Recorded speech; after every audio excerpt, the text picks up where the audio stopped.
Hi all, it's Mrs. Dower. I teach 5th grade at Harbor Heights, and today I'm coming to you not from my classroom because I am home staying safe and staying healthy, but I am coming to you from my tree house. So I'm going to talk to you today about science. Science is a passion of mine. I love science. I've taught science for quite a few years now, and I think it is the coolest thing because we're naturally curious people, and science is a way to get answers to all your questions. So today we're going to talk about some life science. We're going to go over ecosystem, organisms, Earth's 4 spheres, and talk about what each of those are. I'm going to walk you around my property and talk to you about the interactions between those spheres by looking at some of the animals that I have here at my house. And then at the very end, I'm going to show you how you can possibly create your own Earth's spheres in a jar or a bottle. So it's mainly going to be me talking to you, but my own kids, Max and Ellie, might also come along and join us. So if you see them or hear them, then they are just learning right along with you. So let's go over a few terms that you're going to need to know because I probably will say these throughout the video. So one is an ecosystem, and an ecosystem is when we have living and non-living things coming together and interacting in different ways. I call the living factors biotic factors because bio means life and biotic factors are all the living things that are in an ecosystem, from the tiniest bacteria to plants and animals and you and me, and all those living things are also called organisms. So that's another term that I might use. Organisms are all the living things. Abiotic factors within an ecosystem are non-living factors, non-living things. So we're talking about soil, rocks, water, and the air around us, which all of those things are really important for life too. So all of these things interact in a delicate way in order to have life exist on Earth the way we know it. So the other thing that we've been talking about is Earth's spheres, and Earth has 4 spheres. So biosphere is the sphere or the ball of life that's contained here on Earth. The next sphere is the hydrosphere, which is all of the water. So hydro means water. So the ball of water, all of the water we have here on Earth. Atmosphere, atmos means vapor. So we're talking about gases. So all of the gases that exist here on Earth. And then finally the geosphere, which is geo means earth. So the actual soil and rocks, sand and sediment that make up actually Earth itself. So I'm going to come down from my treehouse and walk you around my yard, and I'm going to show you how some of those things interact and possibly give you some ideas on where you can find those around your own house. Okay, so I have come down out of my treehouse, and this is my yard. I have quite a few animals here, which I will come around and show you. But the first thing, oh, here come all my chickens. Hi, chickens. They are making their first cameo video appearance. So first, though, I want to talk to you about my garden. So we have a big garden here. My husband is just getting it ready for the season. And we grow all sorts of things because we have enough space for it. So over here under the tarps, he'll take those off and we'll plant lots of zucchini and pumpkins and other gourds there. I have a compost pile down at the end. And then you'll see in the back, we have apple trees, and then beans will be here, and then strawberries. And then further down here, we'll have, those are raspberries that are growing up. So all of this, you see evidence of the geosphere in the soil. So the plants are planted in the geosphere, getting their nutrients and other things from the soil.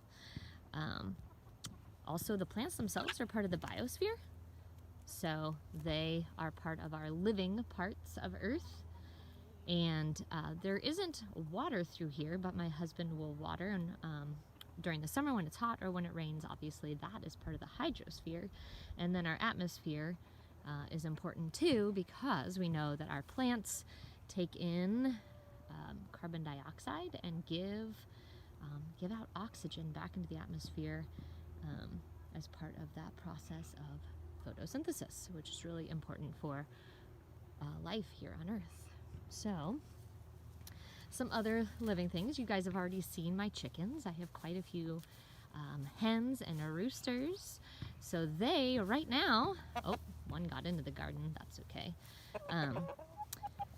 They are out right now. Usually they get to stay back in this fenced-in area to keep them safe, because I have some dogs that would love to get a hold of them, but we keep them separated. So right now my dogs are locked up so that the chickens can be free, because it's really important for chickens to be able to get out, and they just roam around, and they are part of the biosphere, of course, because they are living things, they are organisms, and they are eating other parts of the biosphere. So they might eat some of the grass and plants and weeds that are here. They will eat worms and insects. Some of their favorite after it rains is to come out and grab up some fresh worms.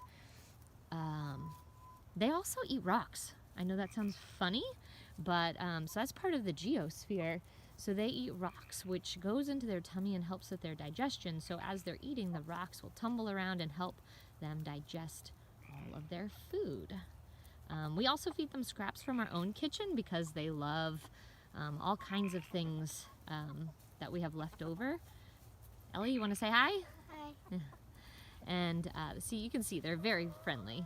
In fact, they come running towards us when we come out, because they think we have scraps from the kitchen to feed them, because they love things like strawberries and other fruits and vegetable scraps. They'll eat meat. And if you didn't know, chickens actually really like chicken. I know that seems weird, but it's true. They love it. So you can see some interactions there. Geosphere, when they eat the rocks. Biosphere, within the biosphere, the chickens are breathing gases in the atmosphere. And then they also need water. Say hi, Max. Hi. So they also need some water. So I'm going to walk you back here and show you a little bit about how we take care of our chickens. So they also get feed, by the way. It's not just letting them loose in the yard and giving them scraps. So we feed them some feed from Wilco as well. Somebody else that lives with our chickens are our geese. I have 2 geese. One's laying right now. And this She's sitting on me. yeah, we have one that's laying right now. Well, let me back up for a minute. So with our chickens, we actually will eat their eggs, and then we put their eggs in an incubator as well. So the roosters fertilize the hen's eggs, and we can put those in an incubator that we have, and 21 days later we have baby chicks, which is really cool. So back to our geese. I have 2 geese, one male, one female, and they are a mated pair. They hang out together, and you see Ellie's showing how they get up to their coop. So they have shelter here. But our geese, the female is laying, they're very loud, and our female is laying on her eggs. So in the springtime, about once a year, she takes a couple weeks and lays all her eggs, and then once she is finally done laying on them, she will sit there and not move. She won't come off of them very much. She's not liking me getting too close to her, so she wants to protect her eggs. Okay, so and she's made her little nest underneath the coop where she's nice and protected, and her eggs stay there. But she'll get up periodically to get a drink of water where our male goose is, and to eat. But other than that, she's been sitting here keeping her eggs nice and warm. She'll rotate them around because they need to move every so often. She'll do that with her feet and her body.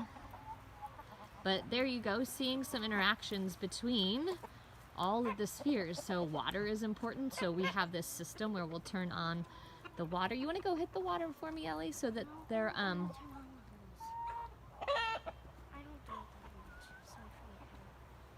Well, we have a system here where we turn on our hose and it comes all the way down here and fills these buckets up with water so they can drink and groom themselves. So that's part of the hydrosphere. And then all of the soil here, they make it nice and muddy. They don't make room for a lot of life here in their coop area. And so that is all part of the geosphere. And then, of course, our atmosphere goes from the ground up, so they're busy breathing all that air.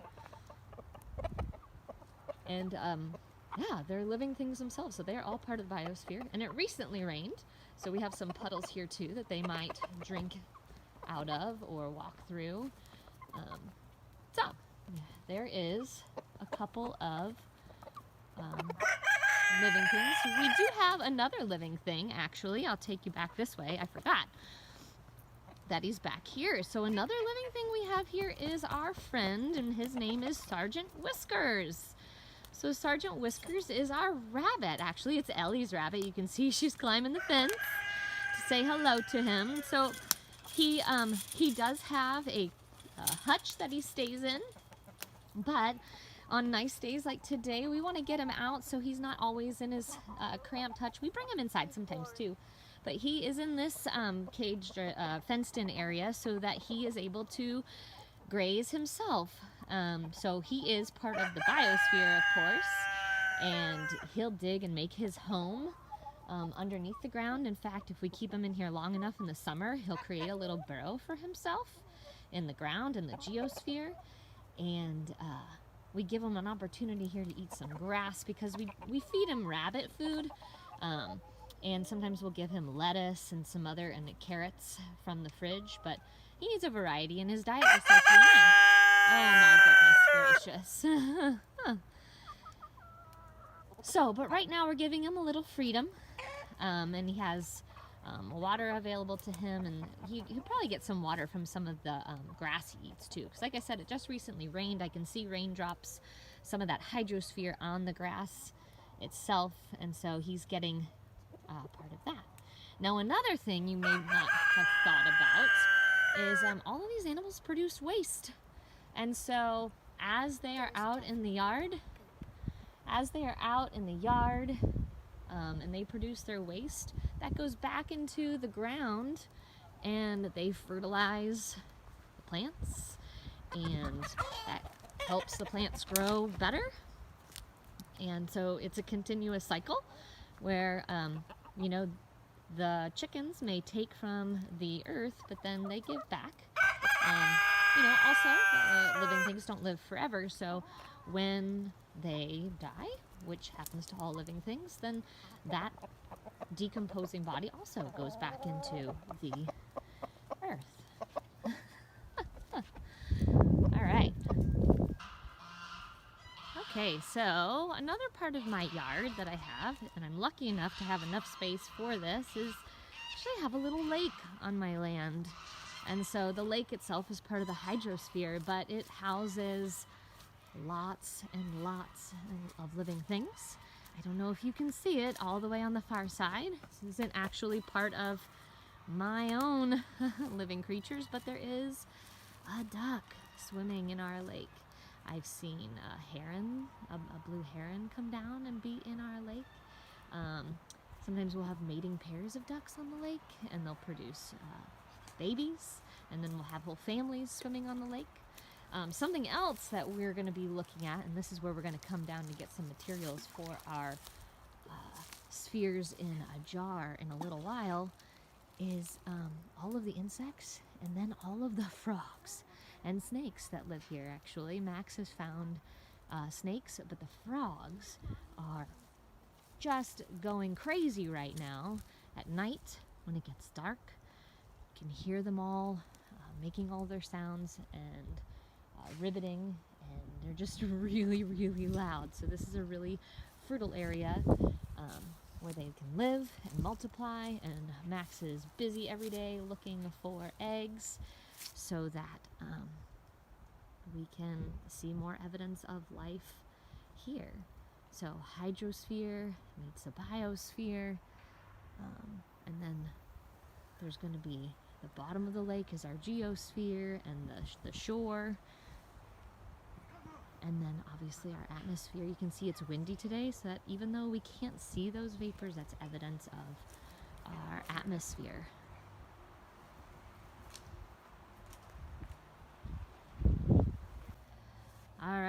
So, another organism that I have living here at my property are my dogs. So we've locked up all the chickens and the geese, and Mika and Alex have come out to play.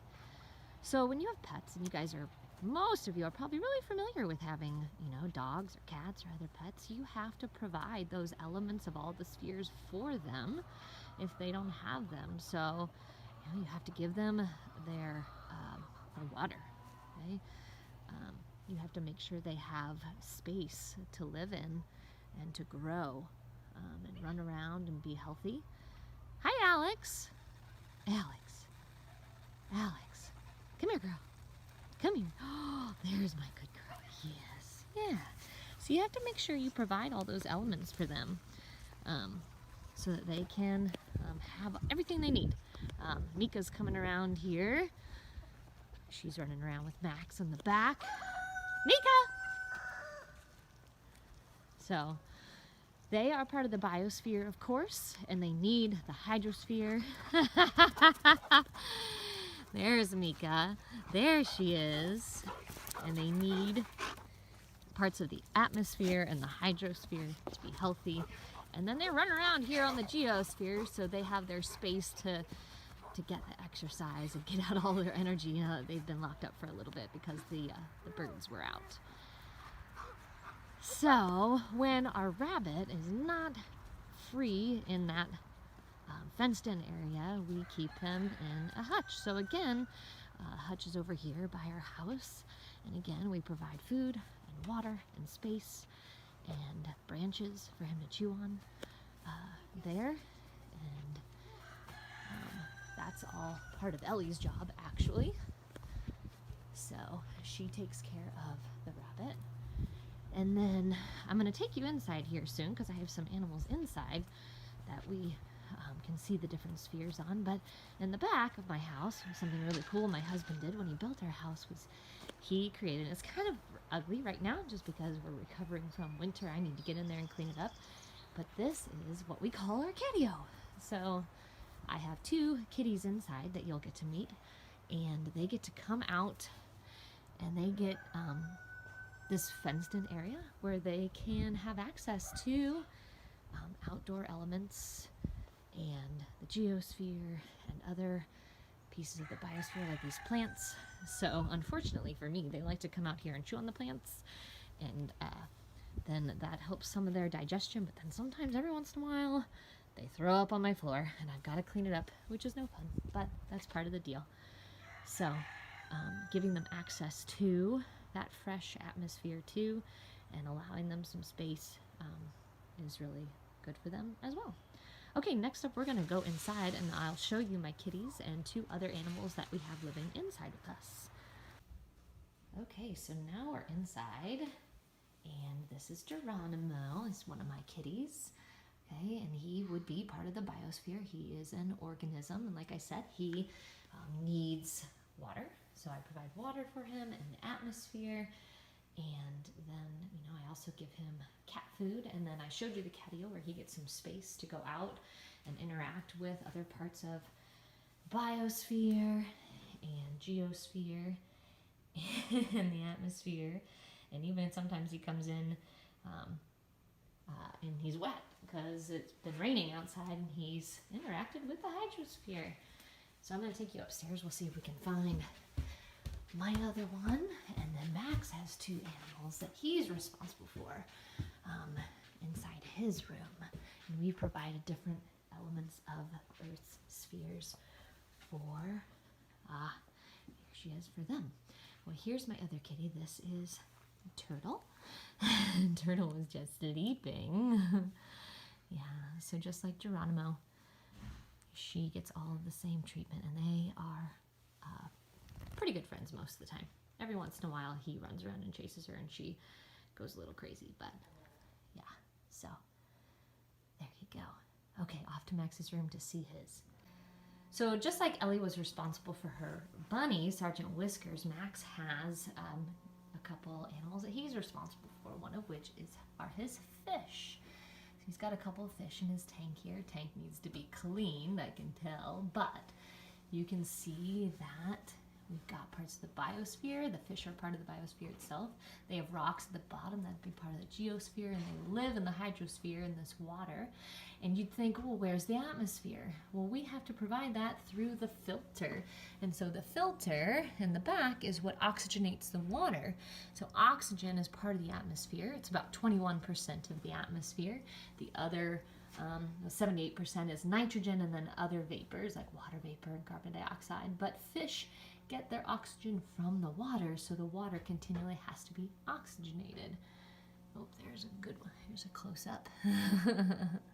He's got a variety of different fish in here, but these are the ones that have lived the longest.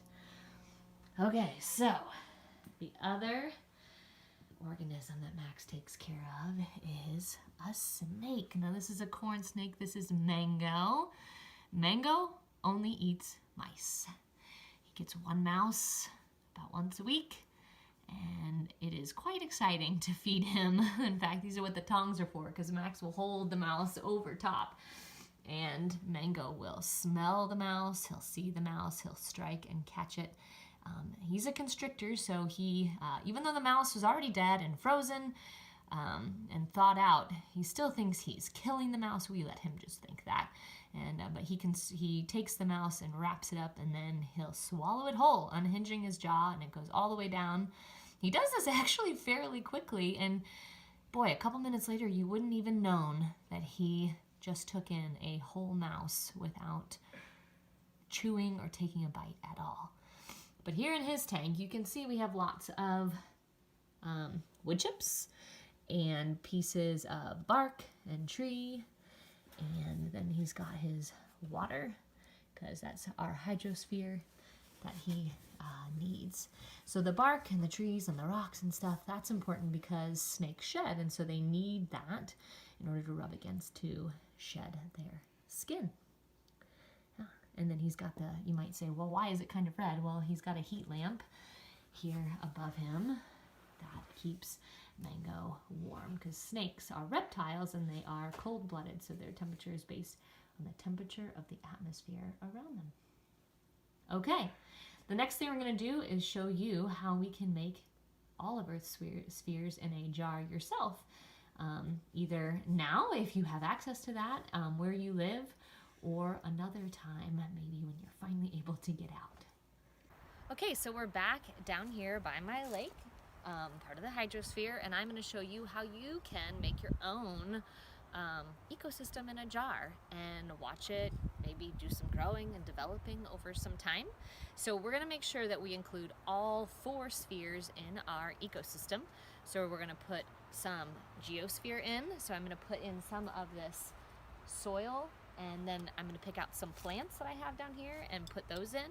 And then I brought another jar because I'm going to scoop some of the water from the lake and put it in. And then the rest, I'll leave some space at the top, will be our atmosphere. That'll be some oxygen that's really important for the living things, the biosphere that's in my jar. Now, I'm probably not going to be able to just leave this, but I am going to be able to watch and observe it over time. I'm probably going to open the lid and maybe add more water. I'm going to open the lid to let more oxygen and some of that atmosphere through. Hi, Mika. And then maybe over time, after I've taken some notes and made some observations about how these spheres interact, I will probably come back down here to the lake and dump it out and release it back into its natural ecosystem. So, I do have my boots on because I'm going to be stepping in the water. I do have a shovel to help me get some of this soil and some of these plants. Here's my jar that I'm going to use. I'm using a canning jar, but some people have done this with a 2-liter bottle or a milk jug or something like that, whatever you have around your house. It also doesn't necessarily need to close, depends on where you're going to keep it. You could keep it outside. You could bring it inside if it can be closed, because you don't want any of those critters possibly getting out. And the other important thing is that it needs light. So the sun is coming in and out today, but the sun is extremely important to life. It's what gives everything here on Earth energy, because we talk about food chains and food webs, and the very beginning of a food chain is plants. It's the very base of a food chain. But what feeds plants? Well, nothing feeds plants. They make their own food, but they have to have the sun to do that. So the sun is very important. So you want to make sure you keep your ecosystem in the light. Hi, Mika. Okay, so I do have some gloves, which are optional. It's up to you. Depends on how dirty you want to get doing this. Okay, so I'm going to take a shovel, come down here, and I think I'm just going to dig up some of this wet ground. Actually, I'm going to start by trying to find a few rocks to put in, or maybe some, here are some larger rocks, but I want some smaller rocks to put in here, some geosphere, because I want that to be at the bottom. I don't know if this is going to be quite enough. So, I'll put in some of this. Maybe here, I'm going to come back over and grab my shovel. There's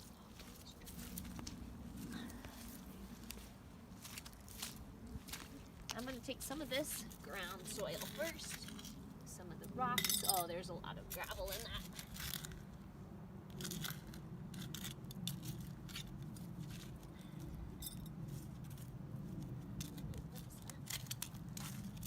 Oh, must be a root.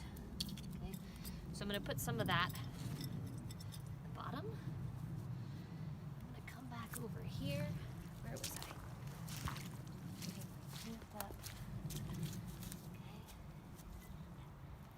I've got a plant here. You can see its roots. And I'm going to put that guy in. Right. And then Go. Okay, so far I have soil and rocks in here at the bottom. That's the geosphere. And then I've got biosphere. We got living plant. I'm going to put some of the hydrosphere in, which also might have some elements of the biosphere. There might be insects or small living things that we're going to look for. And then I'll leave some space at the top for the atmosphere. And then we'll just leave this. I'll probably leave it on my porch and make observations over the next few days and see what I can see. So I'm going to take some of this pond water. Pour it in. Yeah, it's pretty dirty right now because all the sediment, all the soil is being stirred up. But as it sits, it'll settle and then it'll clear up. And I'll be able to see a lot more over time. So we have some space at the top for the air, and I'm just going to close it up. And that's it.